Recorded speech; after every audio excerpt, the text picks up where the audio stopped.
Teoría de la estructura conceptual. Se encuadra en una visión conexionista e intenta aportar una explicación sobre el deterioro específico de categoría que afecta a algunos pacientes, para lo cual propone un sistema semántico unitario y amodal. La representación de la información se realizaría en forma de entradas abstractas sin tener en cuenta las vías de entrada por la que fue adquirida. Se asume que los conceptos son componenciales, es decir, contienen elementos con significado, características o atributos, y la estructura interna de los conceptos vendría determinada por un conjunto de variables: el número de rasgos, la distintividad de los mismos, el grado de correlación y las interacciones de estas variables con el tipo de rasgo. De este modo, la estructura interna de los conceptos sería diferente en función de si son seres vivos o inanimados. Los seres vivos tendrían más rasgos y estos rasgos los compartirían entre ellos. Por ejemplo, todos los animales respiran, se alimentan. Frente a los inanimados, que tendrían menos rasgos y cuentan con más características diferenciales. En los seres vivos, la información funcional está muy correlacionada con las características perceptuales. Por ejemplo, en los mamíferos puede amamantar, tiene mamas. Y en los inanimados, la función suele depender de los rasgos diferenciales. Por ejemplo, en una sierra puede serrar, tiene filos dentados.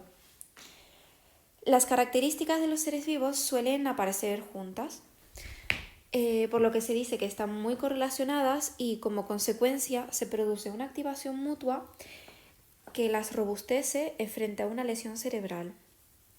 En los seres vivos, los rasgos distintivos les permiten diferenciarlos de otros miembros de la categoría.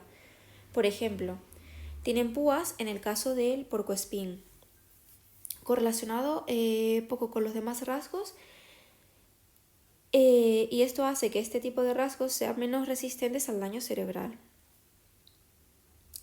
Se enfatiza que las propiedades conceptuales correlativas y distintivas son decisivas para la representación de los seres vivos y los no vivos, respectivamente. Pasamos a la siguiente teoría, que sería teoría de la topografía conceptual y teoría de la simulación situada. Para explicar esta teoría debemos exponer la teoría de las zonas de convergencia propuesta por Damasio en 1989. Existen áreas en las que confluyen o convergen informaciones sensoriales diferentes. Cuando se percibe un estímulo a través de diferentes modalidades, se activan detectores de rasgos, mapas de rasgos, en las áreas sensoriomotoras, creando patrones de actividad específicos. De esta forma, se procesaría información diferente en función del aspecto, la textura, el olor, la movilidad, etc., del estímulo que se corresponde con las representaciones de ese concepto en las diferentes modalidades. Cada zona sería importante para una categoría determinada. Para el conocimiento de los animales, la zona relevante es aquella en la que confluyen formas y movimientos. Para los objetos fabricados sería en la que convergen formas y acciones, etc. La teoría de la topografía conceptual, elaborada por Simons y Barsalou en 2003, incorpora a la de Damasio dos principios: el principio de similitud topográfica y el principio de dispersión variable.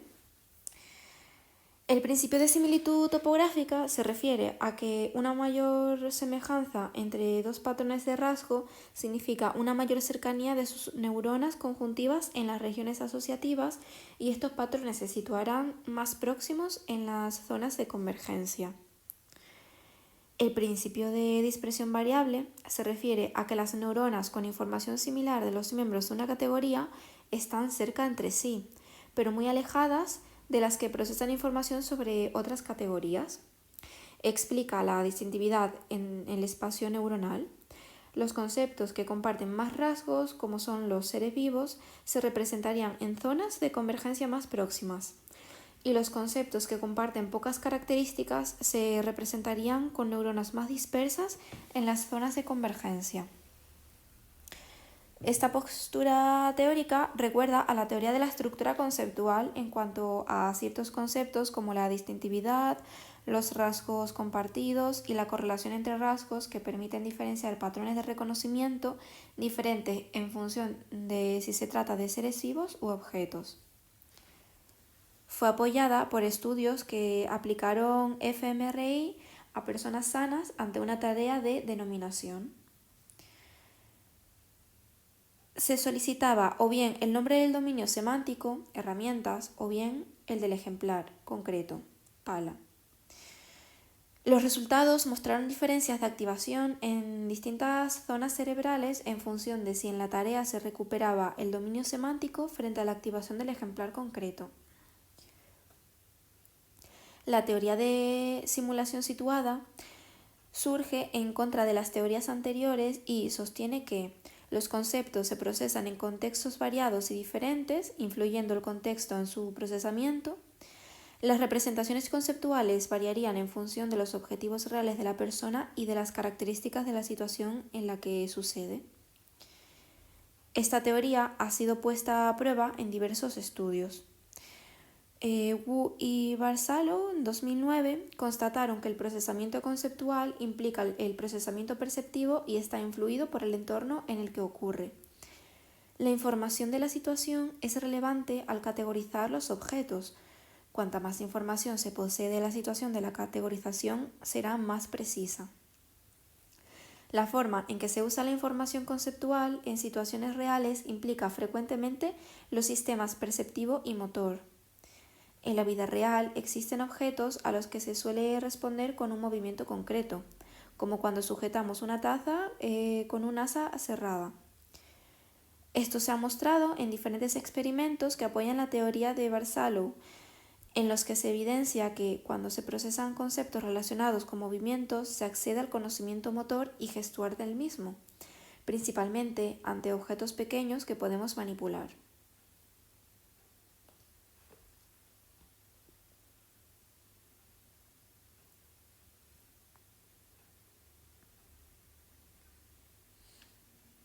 Y pasamos a la siguiente hipótesis de dominio específico e hipótesis de dominio específico distribuido.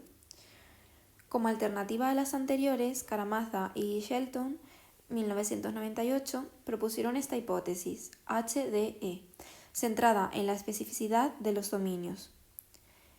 Está basada en la estructura neural. Afirma que el cerebro está dotado de redes cognitivas neuronales bien adaptadas para el procesamiento eficaz de un reducido número de dominios de conocimiento que poseen un alto valor adaptativo, como pueden ser no comer alimentos venenosos o evitar el peligro de otros animales. El sistema conceptual está organizado por dominios semánticos y la diferenciación entre seres vivos y no vivos es clave en la supervivencia para el ser humano, de ahí que existan mecanismos neuronales específicos innatos. En el dominio de seres vivos se hallan conceptos relacionados con la comida, la medicina y los posibles animales depredadores. En el dominio de los seres no vivos se incluirían los que pueden servir de ayuda, como las herramientas. Posteriormente se incluyó una categoría relacionada con el procesamiento de congéneres que permitiría el reconocimiento de las personas. Diversos estudios en psicología evolutiva han apoyado esta hipótesis. Constatan que los niños en sus primeros meses de vida, menos de un año, son capaces de diferenciar las categorías de seres vivos de los artefactos y también distinguir tipos de artefactos como vehículos y muebles. A partir del estudio de pacientes con deterioro en algunas categorías, se propuso que el procesamiento conceptual no se puede limitar al procesamiento sensoriomotor o de modalidad específica, al sostener que no siempre se hallará relación entre el déficit de una modalidad, por ejemplo visual, y una categoría concreta, plantas. La limitación de la teoría estriba en que no puede explicar los deterioros semánticos de la categoría específica en lesiones inespecíficas, como en la encefalitis por el virus del herpes o en la demencia tipo Alzheimer. La hipótesis de dominio específico distribuido complementa la anterior. Añade un procesamiento jerárquico que incluye las características sensoriomotoras. La especificidad de dominio surge por una conectividad innata entre las zonas cerebrales implicadas en el procesamiento conceptual, entendiendo por innato que algunas regiones cerebrales se expresan tras el contacto con el mundo. La estructura correlacional tiene un rol importante en la determinación de la organización del conocimiento dentro de los dominios. En cada dominio existirán áreas de especialización según las modalidades de conocimiento. La especificidad del dominio se encontraría tanto en los niveles de procesamiento conceptual como en los perceptivos. La organización específica de dominio de una región particular es dirigida en parte por la conectividad funcional del cerebro. La especificidad está determinada no solo por las características específicas de procesamiento en una región determinada, sino también por cómo la información de esa región se relaciona con información que se computa en otro sitio y que es destacada para el dominio. En diversos estudios sobre la activación de regiones visuales cerebrales utilizando fMRI, se han observado áreas que responden de forma selectiva ante diversos estímulos: caras, animales, herramientas, lugares, palabras escritas y partes del cuerpo. En pacientes con prosopagnosia se demuestra que estos no pueden reconocer visualmente las caras, pero sí acceden sin dificultad a otro tipo de información, como el sonido de su voz o su forma de caminar.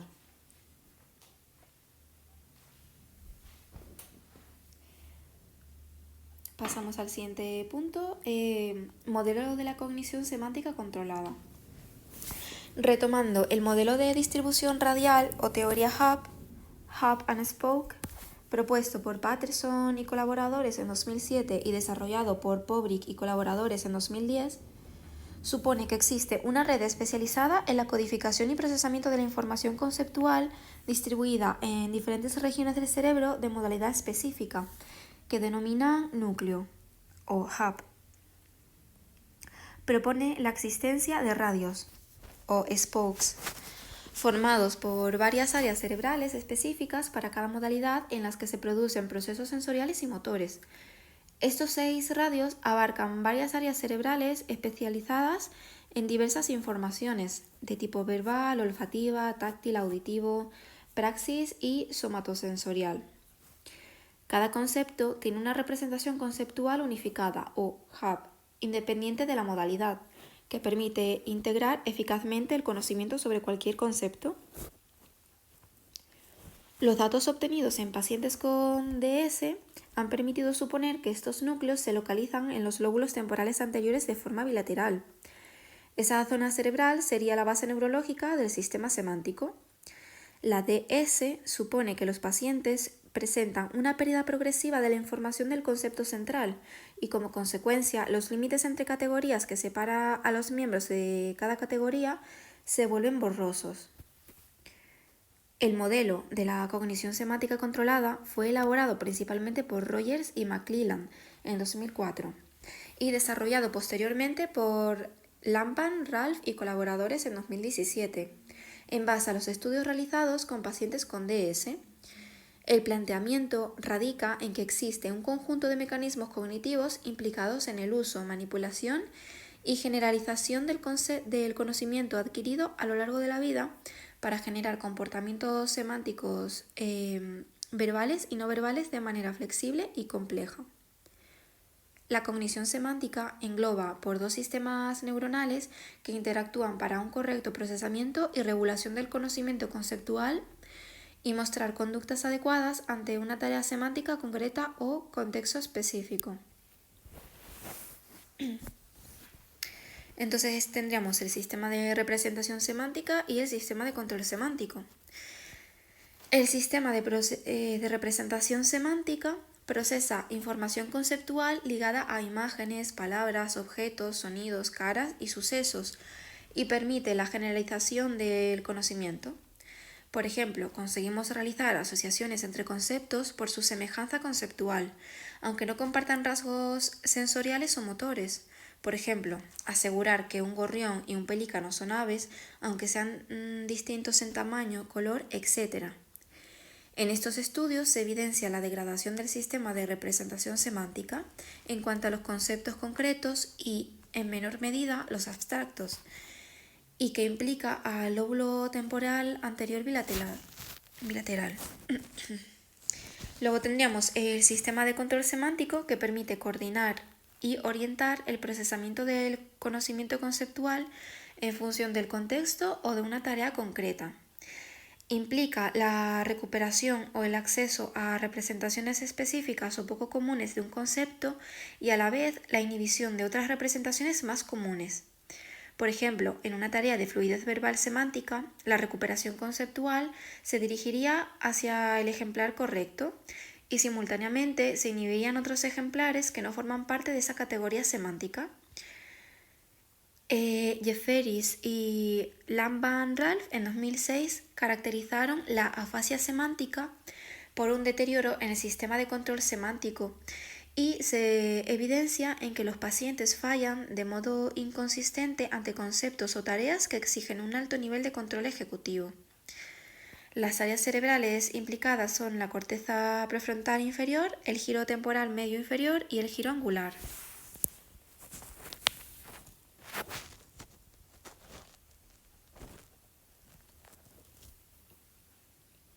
Punto 5.5. Evaluación de la memoria semántica. Es preciso reconocer desde qué tipo de definición vamos a evaluar la memoria semántica. Si optamos por una perspectiva limitada al significado de las palabras y los conceptos, o si consideramos que contempla también otro tipo de conocimientos educativos, culturales o históricos. Desde un enfoque neuropsicológico se requiere que la evaluación tenga en cuenta dos cuestiones: los objetivos de la evaluación y las características del individuo a evaluar: edad, estado cognitivo, nivel educativo y salud, etc. La neuropsicología utiliza tareas de memoria explícitas de producción y comprensión verbal. Existe una gran cantidad de pruebas heterogéneas, como pueden ser las de fluidez semántica, definición de palabras, denominación, etc., que pueden ser aplicadas a personas sanas y también a pacientes con algún tipo de alteración neurológica de forma aislada o formando parte de una batería. Desde el ámbito de la investigación también se utilizan medidas implícitas de memoria. El conocimiento semántico se pone a prueba a través de tareas de priming para evaluar este tipo de memoria sin que exista una implicación consciente en la tarea, dado que son medidas implícitas. Además, se han diseñado multitud de tareas experimentales para evaluar la memoria semántica o algún proceso o subproceso, aplicadas en entornos controlados de laboratorio que garantizan la objetividad y la precisión en el registro de datos.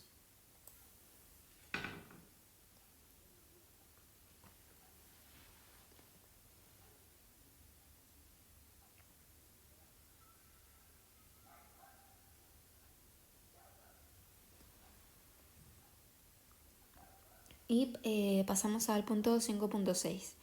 Trastornos con afectación de la memoria semántica. Los pacientes que sufren un trastorno de la memoria semántica se caracterizan por presentar un deterioro o pérdida general de conocimiento, incluyendo el significado de los objetos y las palabras. En este déficit se puede dar una incapacidad para comprender palabras e identificar imágenes y objetos. Las palabras de baja frecuencia, como los nombres propios, pueden verse afectados inicialmente. Es recurrente la aparición de parafasias semánticas verbales, donde existe un reemplazo o sustitución de una palabra por otra perteneciente a la misma categoría semántica. Por ejemplo, ante unas tijeras, responder cuchillo, o por una palabra supraordenada, decir animal como referencia a una mascota.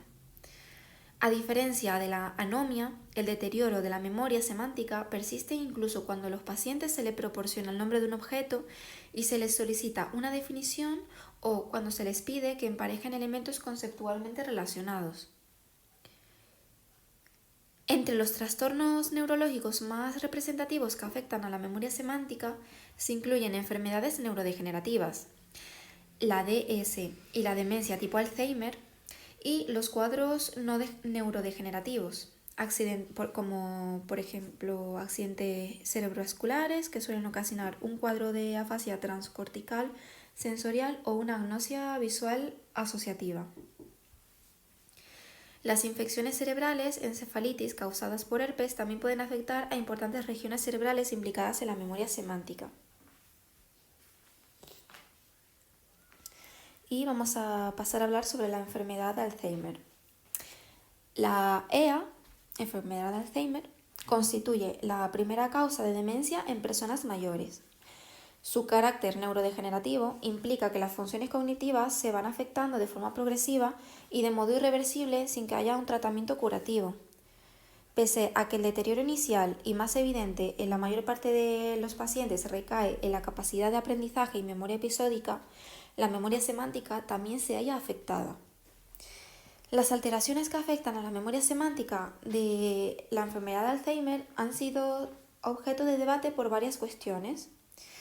Primero, si estos pacientes presentan dificultades de acceso a la información por dificultades atencionales, de memoria a corto plazo o control ejecutivo, o bien pierden el conocimiento debido a una alteración central en la representación de los conceptos. Y segundo, ¿en qué fase de la enfermedad aparecen los déficits? Los procesos neurodegenerativos que subyacen a la enfermedad de Alzheimer provocan deterioro en la organización y estructura de los conocimientos, ocasionando la pérdida o degradación de los conceptos, sus rasgos y relaciones entre ellos, y en consecuencia de las redes semánticas encargadas de la activación de las representaciones léxicas y fonológicas. Esa pérdida semántica puede ser etiquetada como problema lingüístico, dado que los conocimientos semánticos la mayoría de veces se ponen de manifiesto a través de tareas lingüísticas, fluidez y denominación. La anomia es uno de los síntomas más habituales de la enfermedad, al menos en las fases iniciales, poniendo en evidencia las dificultades de búsqueda y acceso léxico que ocasionan interrupciones en la fluidez verbal, aumento de las pausas y errores en el uso correcto de las palabras. Estudios de neuroimagen han constatado la degeneración del giro temporal superior izquierdo, responsable de numerosos procesos lingüísticos y semánticos. Las lesiones en esta área cortical provocan la anomia pura, en la que el paciente conserva el significado de lo que quiere transmitir, pero no accede a las palabras para expresarlo. La evaluación de las dificultades anómicas puede detectar la aparición de enfermedad de Alzheimer en sus fases más iniciales. Las pruebas de fluidez semántica en estos pacientes producen menos ejemplares categoriales que las personas mayores sanas de igual edad y nivel educativo. Además de presentar dificultades para generar ejemplares de nivel básico, por ello, en ocasiones producen etiquetas lingüísticas supraordenadas. Por ejemplo, fruta en lugar de melocotón. También es frecuente que cometan errores de categorías coordinadas, confundiendo un animal por otro de la misma categoría. Según se agrava la enfermedad, las repeticiones y las intrusiones son habituales, produciendo ejemplares de una categoría diferente a la exigida. Ante la evaluación con tareas de denominación de dibujos y objetos, tienen dificultades para hallar la palabra adecuada. La anomia, a medida que avanza la demencia, pasa a ser una manifestación grave.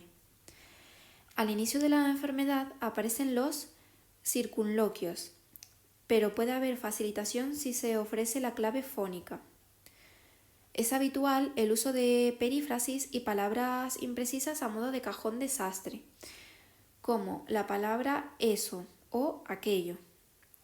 Errores como las intrusiones categoriales y la generación de respuestas supraordenadas. Cuando se les aplican otro tipo de pruebas semánticas, como la de definiciones genéricas de categorías, manifiestan dificultades al proporcionar atributos o propiedades que caractericen dichas categorías, sin remontarse a contextos autobiográficos específicos en los que estuvieron relaciones vivenciales con determinados objetos o seres vivos. Cuando se compara su rendimiento con personas sanas, se constata que producen un menor número de rasgos semánticos y el contenido informativo van disminuyendo según avanza la enfermedad. tienen problemas para reconocer un objeto a partir de una definición o descripción del mismo y para clasificar estímulos según su categoría de pertenencia. Los corpus lingüísticos de definiciones orales han permitido desarrollar métodos de diagnóstico complementarios al clínico, en los que se han sumado la inteligencia artificial y la psicología cognitiva, con el fin de detectar la enfermedad de Alzheimer de forma temprana al saber que en los inicios el deterioro puede tener una aparición muy sutil. Al aplicar tareas de tipo priming, se han evidenciado que los problemas pueden ser debidos a dificultades de acceso a la información y no a una pérdida definitiva de conceptos. Rogers y Friedman en 2008 compararon el rendimiento de pacientes con enfermedad de Alzheimer y pacientes con DS con un grupo de personas sanas a través de una tarea de priming semántico con distintos tipos de relaciones semánticas, atributos, categorías coordinadas y categorías supraordinadas. Los resultados mostraron que los pacientes conservaban la red semántica y, por tanto, las alteraciones ante tareas semánticas explícitas son producto de la recuperación deficiente explícita en combinación con una degradación de una parte de la red semántica. Por otro lado, una revisión de estudios sobre el priming en la EA reveló que las diferencias en patrones de priming ocurren frecuentemente en estos pacientes en lo que se denomina hiperpriming, es decir, efectos de priming significativamente más grandes de lo normal. Y bueno, en la figura que tenemos aquí representada a la derecha, la figura 5.3, tenemos pues la representación de una tarea de priming semántico con palabras semánticamente relacionadas.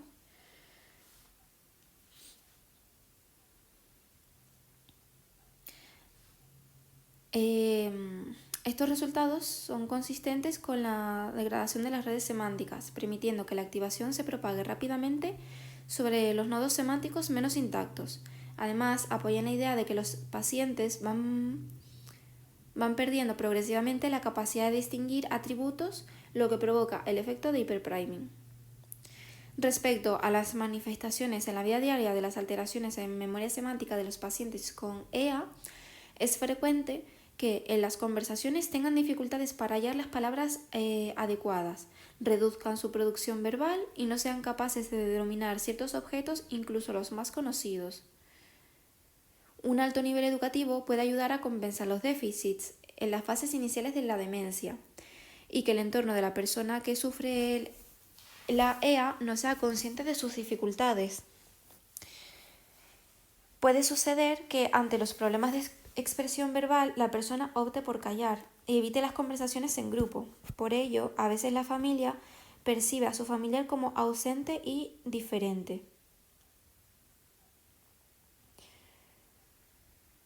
Presentan también problemas en la comprensión, por ejemplo, con el significado de las señales, como pueden ser las de tráfico, confundiendo lo que quiere comunicar una señal con otra. Este aspecto suele pasar desapercibido si el clínico no evalúa a los pacientes con este tipo de estímulos en la evaluación neuropsicológica.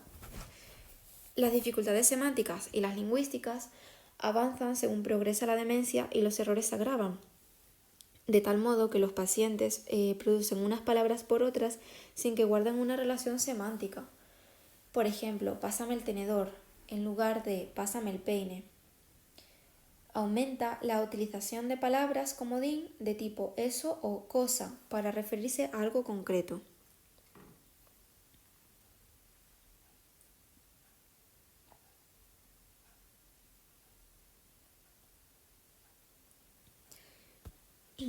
Y pasamos a hablar sobre la demencia semántica. La demencia semántica DS, variante de la demencia frontotemporal, se caracteriza por una atrofia progresiva de los lóbulos temporales anteriores y una pérdida multimodal de la memoria semántica, una pérdida general de la información conceptual y un deterioro de la comprensión del lenguaje, con preservación de la memoria episódica y autobiográfica, y gran parte de las funciones cognitivas, como la percepción, la atención, las habilidades perceptivas no semánticas o las capacidades visoespaciales, funciones ejecutivas y los aspectos gramaticales y fonológicos del lenguaje, al menos en las primeras fases de la demencia. No obstante, según avanza la enfermedad, es evidente la afectación de la memoria episódica remota frente a los recuerdos episódicos más recientes. Alteraciones neuroconductuales de tipo estereotipado u obsesivo sin utilidad práctica. Entre las dificultades semánticas, los pacientes con DS manifiestan una grave anomia, con uso de frecuentes parafraseas semánticas, decir animal en lugar de caballo, y una alteración evidente en la comprensión del significado de las palabras, tanto de forma oral o escrita. Presentan una producción del habla espontánea fluida sin agramatismo, normal en su prosodia, gramática o sintaxis, pero el discurso es pobre en contenido y tendente a la perseverancia con circunloquios, haciendo uso de forma frecuente de palabras genéricas. Presentan una evidente alteración en tareas de fluidez verbal y dificultades en la lectura y ortografía. La DS progresa hacia una pérdida del conocimiento sobre los objetos y por ello los pacientes tienen dificultades para recuperar los nombres de los objetos comunes, categorizarlos o juzgar su similitud. No son capaces de identificar el color o sonido correcto de los objetos o recuperar el conocimiento sobre las acciones relacionadas con ellos. Son frecuentes las dificultades para reconocer caras familiares, prosopagnosia, y los sonidos ambientales. Son capaces de identificar el sonido de un timbre, de una puerta o el sonido que produce la rotura de un cristal. El problema no radica en la detección o percepción de los estímulos, sino en la dificultad para saber qué significan. Debido a que la afectación de la DS es multimodal, para evaluar específicamente el sistema de representación semántica en la DS se deben considerar todas las modalidades, incluyendo material verbal y no verbal, sonidos no verbales, olores y manipulación y empleo de objetos. El rendimiento de estos pacientes en tareas de fluidez verbal, decisión léxica y de categorización semántica se encuentra por debajo del rango esperado, según edad y nivel educativo, y disminuye progresivamente durante el transcurso de la enfermedad, así como con el grado de deterioro semántico. Sin embargo, el deterioro de los conceptos no es generalizado, ya que los objetos poco familiares o los conceptos de baja frecuencia se suelen afectar en mayor medida que los familiares o más frecuentes. Conservan relativamente el conocimiento de conceptos más típicos o con propiedades más prototípicas. Por ejemplo, perro y tiene patas, en comparación con los conceptos atípicos o con propiedades menos prototípicas. Por ejemplo, jirafa y es amarilla y tiene manchas negras. Existe gran dificultad para diagnosticar la DS, ya que comparte síntomas con demencias como la enfermedad de Alzheimer, la demencia vascular o la enfermedad de Parkinson. El síntoma de inicio característico de la DS son los problemas significativos de comprensión de palabras aisladas. Por ello, es importante la evaluación del estado cognitivo general y la exploración neuropsicológica en particular. Las pruebas de evaluación del conocimiento general y las de denominación por confrontación son de gran ayuda para corroborar los síntomas clásicos de la DS. Estas pruebas requieren el compromiso de la memoria semántica y el acceso al léxico mental. A menudo se observa un efecto de la familiaridad. Se recuerdan palabras de uso común o de alta frecuencia, como libro, y que no se recuerdan palabras de menor frecuencia, como acordeón. Pueden verse afectadas por otras afectaciones que afectan a la percepción visual y a la recuperación de palabras. Otro tipo de prueba que puede ser útil es la comprensión de una sola palabra. Ante la pregunta ¿cómo se llama el asiento pequeño sin respaldo?, el paciente puede responder mesa. La pérdida constante y progresiva del significado referencial de las palabras, vistas u oídas, afecta a la comprensión, que depende del procesamiento léxico-semántico. Déficit que subyace a otros del habla característicos de la DS. Circunloquios, parafraseas semánticas y respuestas superordenadas o generales. Y pasamos a la última enfermedad, encefalitis por el virus del herpes simple. Al igual que en la enfermedad del Alzheimer y en la demencia semántica, el EVHS es una enfermedad que afecta a las estructuras del lóbulo temporal anterior, provocando graves alteraciones de las funciones de la memoria declarativa, pero con perfiles bastante diferentes. El lóbulo temporal medial es la zona cerebral más afectada. Por ello, la neuropsicología que presentan estos pacientes se caracteriza por un grave síndrome amnésico, amnesia anterógrada. También es frecuente la afectación del lóbulo temporal inferolateral, que provoca pérdida de memoria semántica. Estos pacientes presentan una tendencia a manifestar una pérdida preferente de información sobre los seres vivos en relación con los artefactos o seres no vivos.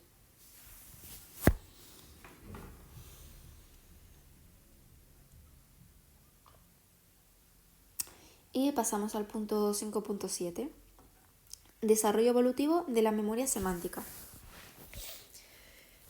Parece existir consenso al considerar que el desarrollo de los sistemas de memoria a largo plazo, primero, comienza con una dependencia inicial del sistema procedimental, segundo, seguido del desarrollo de la memoria semántica y tercero, posteriormente, de la memoria episódica durante los años preescolares. Los niños empiezan a adquirir conocimientos semánticos de forma relativamente temprana. El desarrollo de la memoria semántica y la conciencia noética se ha relacionado con la noción piagetiana de la permanencia del objeto, aspecto que se adquiere aproximadamente a los 8 meses, y con la capacidad para realizar imitación diferida, habilidad observada a partir de los 9 meses. Aunque existen evidencias del recuerdo de eventos relativamente tempranos durante el desarrollo, aproximadamente 1 o 2 años, este tipo de recuerdo parece apoyarse en la memoria semántica y no en la episódica. Se ha comprobado que el recuerdo de estos acontecimientos suele expresarse de forma no verbal o implica el recuerdo a través de la expresión de palabras o frases cortas. Se ha observado cómo los niños más pequeños parecen ser capaces de recordar eventos específicos gracias al recuerdo de secuencias de acciones que se observan a través de la imitación diferida.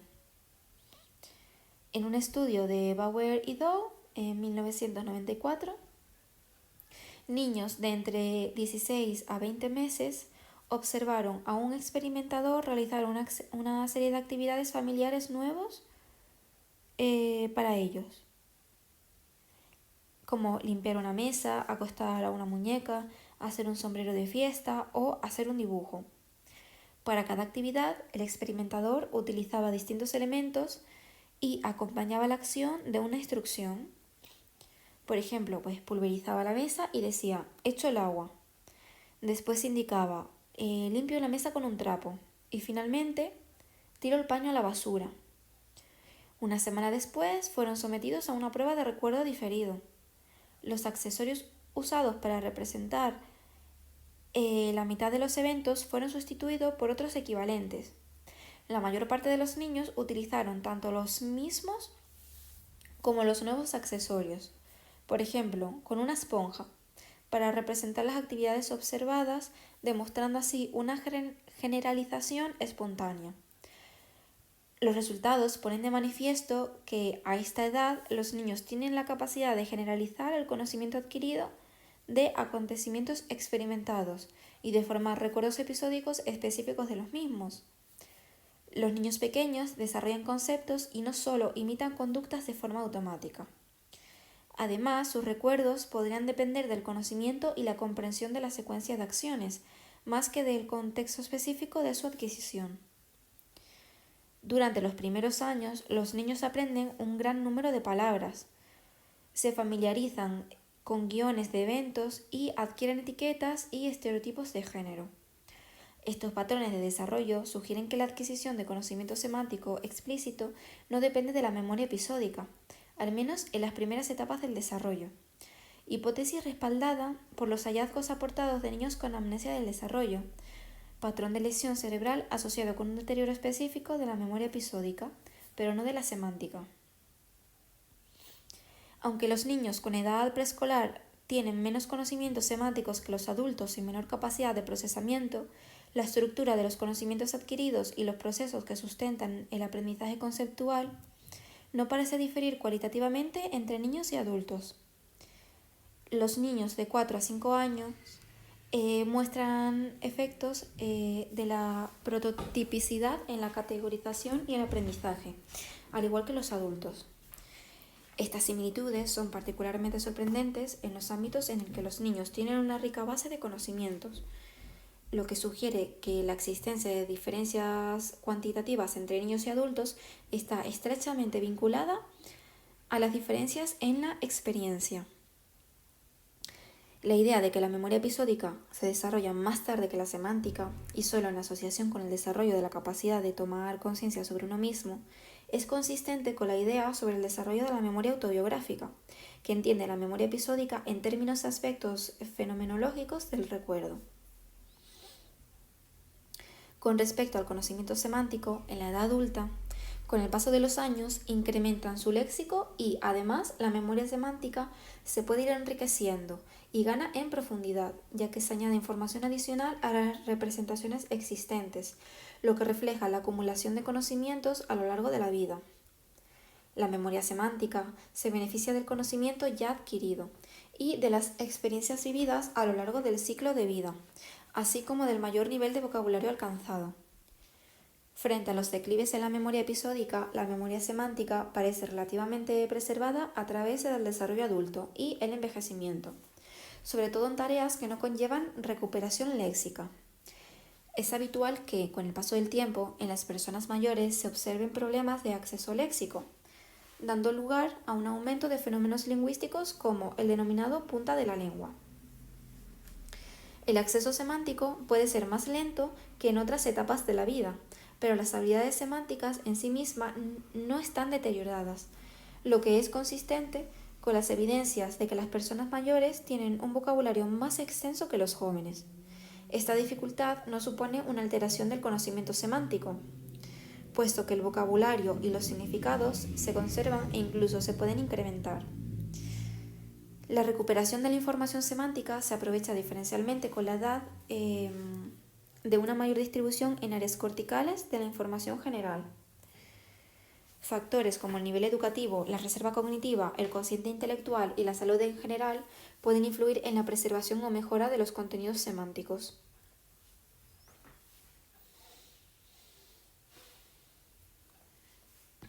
Pasamos al siguiente punto, el punto 5.8. Neurociencia cognitiva de la memoria semántica. Las redes que soportan la codificación, almacenamiento y recuperación de la información semántica parecen estar ampliamente distribuidas por toda la corteza cerebral. El lóbulo temporal medial, sustentado por el hipocampo, la corteza entorrinal, perirrinal y parahipocampal, así como estructuras cerebrales. Al comparar las estructuras cerebrales implicadas en la codificación, parece que el hipocampo desempeña un papel central tanto en la memoria semántica como en la episódica. El córtex parahipocampal y el córtex cingulado posterior o el córtex perirrinal podrían actuar como interfaz entre la memoria semántica y la episódica. La corteza parahipocampal parece desempeñar un papel central en el procesamiento asociativo semántico. El hipocampo izquierdo, la circunvolución frontal inferior izquierda, la circunvolución temporal media izquierda, el giro angular izquierdo, el lóbulo temporal anterior izquierdo y el cerebelo derecho son las principales áreas relacionadas con la codificación semántica. El córtex prefrontal medial y el córtex prefrontal dorsolateral se relacionan con la codificación episódica. El lóbulo temporal anterior izquierdo, la unión temporoparietal, la circunvolución frontal inferior, la corteza cingulada anterior y la circunvolución temporal superior son áreas vinculadas con la recuperación semántica. Conjuntamente, existen propuestas teóricas que asumen que gran parte del contenido almacenado en la memoria semántica se relaciona con la percepción y la atención, de manera similar a lo que ocurre en la memoria episódica.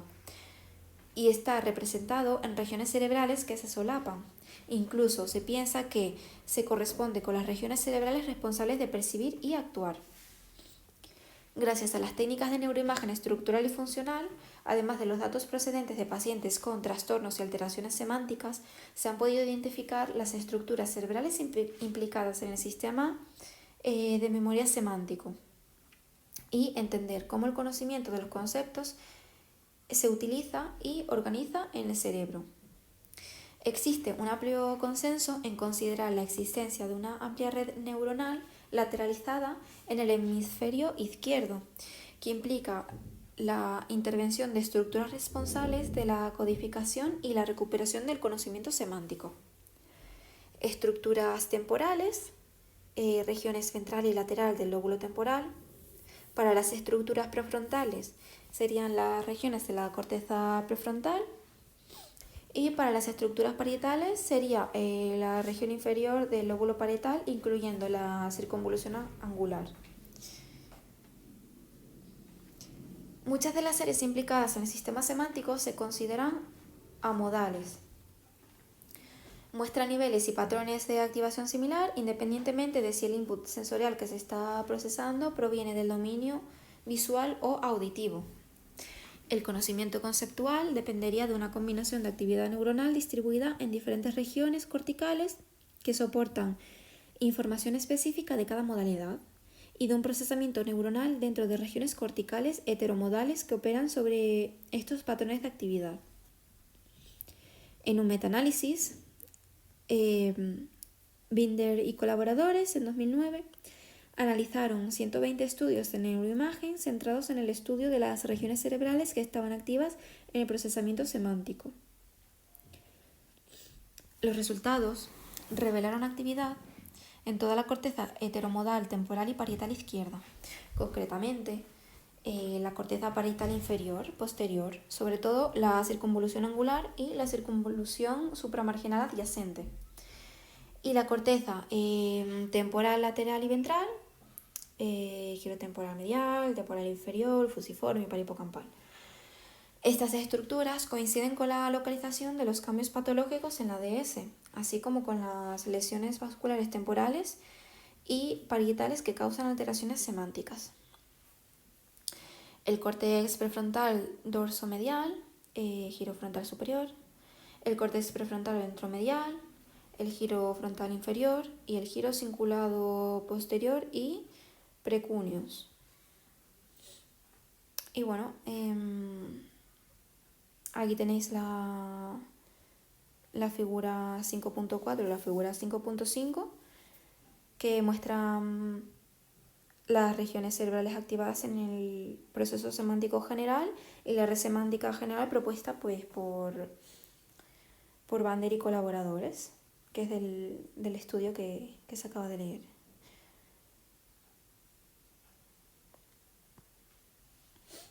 Estudios posteriores mostraron la existencia de subregiones específicas de esta red, asociadas con el conocimiento de acciones, objetos manipulables, conceptos concretos y abstractos.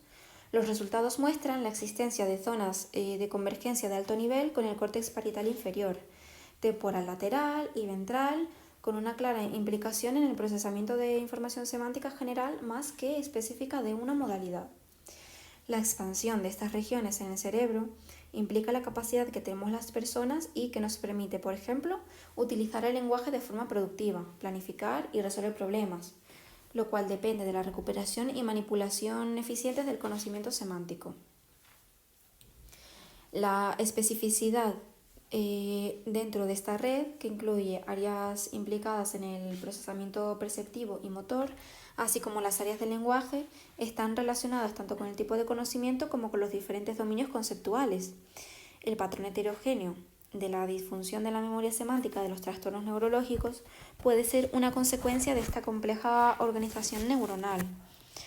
Por ello, diferentes tipos de daño cerebral causan alteraciones semánticas y se observan distintos déficits dependiendo de la neuropatología. Por ejemplo, la alteración semántica intermodal puede ser consecuencia de un daño bilateral en los lóbulos temporales anteriores, o consecuencia de un ictus frontoparietal izquierdo o temporal posterior lateral. Pero, mientras que el daño en los lóbulos temporales anteriores afecta a la estructura conceptual y el daño frontoparietal temporal posterior lateral altera la capacidad para adaptar el procesamiento semántico al contexto de la tarea. Los sistemas de percepción modal, acción y emoción tienen un papel importante en la recuperación de conceptos. Los sistemas sensoriales de acción y de emoción específicos de cada modalidad, situados cerca de las correspondientes redes sensoriales, motoras y emocionales, proporcionan información experiencial, extraída del entorno externo e interno, a las áreas de convergencia de alto nivel situadas en el lóbulo parietal inferior y las regiones del lóbulo temporal ventral y lateral, que almacenan representaciones cada vez más abstractas del conocimiento de conceptos y acontecimientos. Una de las funciones de estas zonas de convergencias de alto nivel es asociar representaciones de dos o más modalidades sensoriales. Por ejemplo, el sonido y la apariencia de un animal, o la representación visual y el conocimiento asociado con una herramienta, por ejemplo, el de un martillo. Estas representaciones supramodales identifican los aspectos de similitud que definen las categorías. Por ejemplo, el conjunto de atributos que sitúan sandía y balón en categorías diferentes, aunque tienen aspecto similar, y sandía y plátano en la misma categoría, aunque su apariencia es diferente. La corteza parietal inferior se halla en la confluencia de los flujos de procesamiento visual, espacial, somatosensorial y auditiva. Los estudios de imágenes funcionales han señalado su implicación específica en la memoria semántica, concretamente el giro angular, GA, o la circunvolución angular, CA. Región clave que interviene en el procesamiento semántico y actúa como una zona de convergencia intermodal que integra rasgos semánticos relacionados con varias modalidades sensoriomotoras. Se ha comprobado que responde con mayor intensidad a las palabras que a las pseudopalabras, a las palabras de alta frecuencia frente a las de baja frecuencia, a las concretas frente a las abstractas y también a las frases con significado frente a las frases sin sentido. Es una de las regiones cerebrales más implicadas en el procesamiento del significado de las palabras. Las lesiones del giro angular izquierdo dan lugar a deficiencias cognitivas, por ejemplo, anomia, alexia, agrafia y acalculia, problemas en la comprensión de frases, desórdenes visoespaciales y del esquema corporal, apraxia ideomotora y demencia. La principal conclusión que se extrae de estas evidencias es que desempeña un papel central en la integración de información compleja, conceptual, y la recuperación de conocimientos. Varios estudios de imagen funcional han demostrado que se activa en respuesta a palabras semánticamente anómalas insertadas en frases, lo que sugiere que tiene también un papel central en la integración de conceptos individuales de un todo más amplio. Aunque interviene en todos los aspectos del procesamiento semántico, parece desempeñar un papel particular en las conductas que requieren una combinación conceptual coherente, como la comprensión de frases, el discurso, la resolución de problemas y la planificación. Otras regiones como las regiones anteriores del lóbulo temporal izquierdo, lateral y ventral, incluyendo el giro temporal medial y porciones del giro temporal inferior, la circunvolución fusiforme y el parahipocampo, se consideran cortezas heteromodales implicadas en la integración supramodal y la recuperación de los conceptos. El lóbulo temporal ventral anterior, incluyendo el giro temporal medial anterior, el giro temporal inferior y la circunvolución fusiforme, es una de las estructuras más afectadas, de forma bilateral, en la encefalitis por herpes simple, lo que a menudo provoca profundos déficits semánticos. La DS se caracteriza por la degeneración progresiva de los lóbulos temporales anteriores, lo que conlleva la pérdida gradual del conocimiento semántico. Un aspecto observado como consecuencia de estas lesiones del lóbulo temporal es una disociación en el rendimiento entre las categorías de seres vivos y objetos. Los pacientes con daño temporal anterior suelen mostrar un mayor deterioro en el procesamiento de conceptos relacionados con seres vivos en comparación con artefactos, observándose el patrón opuesto en pacientes con lesiones temporales posteriores y parietales. Estos déficits categoriales sugieren que el lóbulo temporal es una estructura principal para el almacenamiento de información perceptiva sobre los objetos y sus atributos. Diversos estudios de imágenes funcionales proporcionan apoyo a esta hipótesis al mostrar una activación selectiva del lóbulo temporal lateral posterior en el procesamiento de las herramientas y acciones y una activación de la región ventral del lóbulo temporal en el procesamiento de los seres vivos. Resultados que apoyan los planteamientos de la hipótesis sensorio-funcional y en la hipótesis sensorio-motora. Cada vez hay más pruebas que sugieren que el control semántico implica la corteza prefrontal lateral izquierda, que interactúa con las regiones cerebrales temporoparietales implicadas en la representación semántica. Entre los diferentes circuitos funcionales dentro del córtex prefrontal se encuentran las regiones prefrontales dorsomedial e inferior, que controlan la activación, la selección y la recuperación de la información almacenada en las cortezas temporoparietales. La circunvolución frontal inferior es importante para el control semántico y para la inhibición de la respuesta.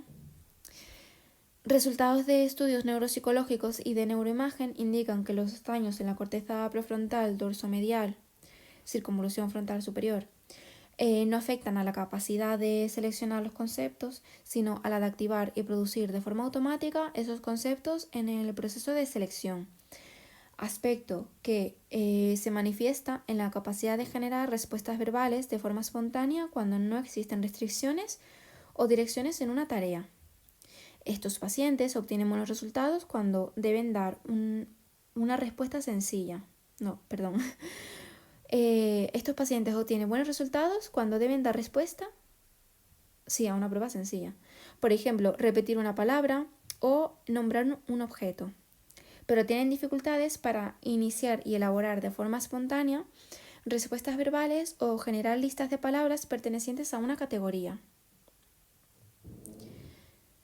La región ventromedial de la corteza prefrontal se ha relacionado con la motivación, la emoción y el procesamiento de recompensas y desempeña un papel central en el procesamiento del significado afectivo de conceptos.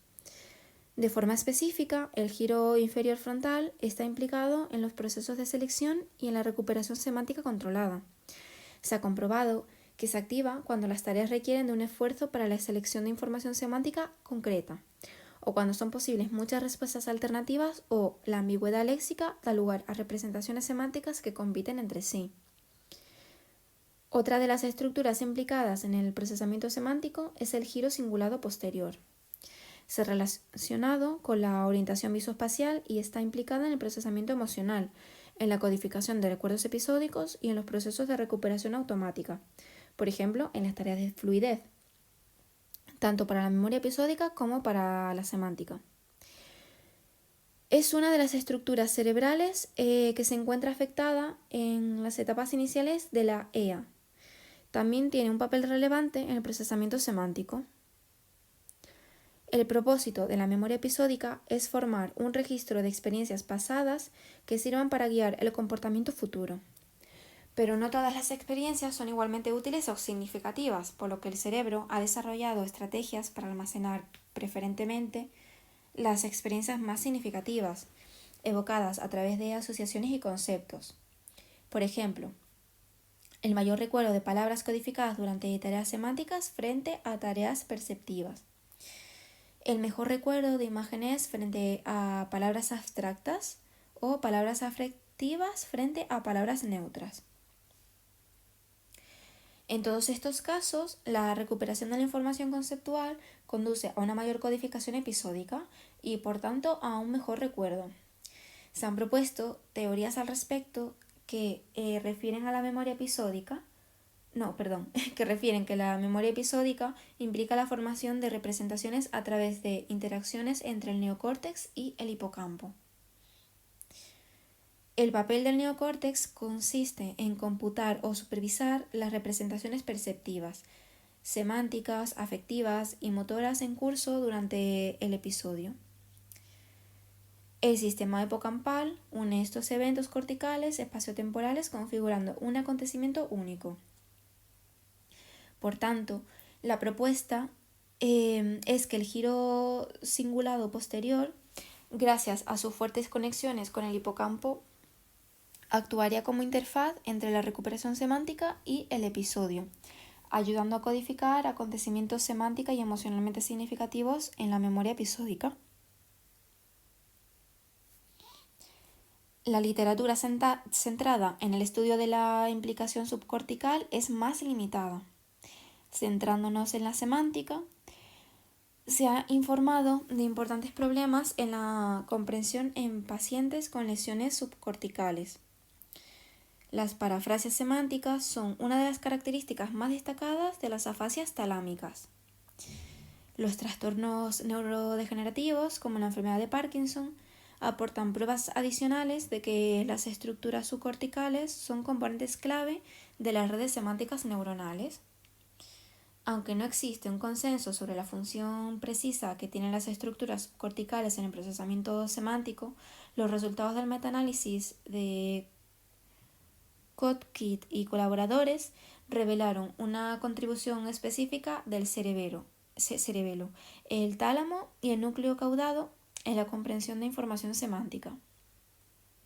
A nivel conceptual, el cerebelo posterior derecho parece estar vinculado a un sistema ejecutivo semántico necesario para la recuperación voluntaria y estratégica de la información semántica y podría estar implicado en la toma de decisiones. El tálamo izquierdo, regulado por el núcleo caudado, podría funcionar como un centro subcortical que controla el acceso y la integración de las características semánticas organizadas corticalmente. Y bueno, con esto pues estamos fin al tema 5.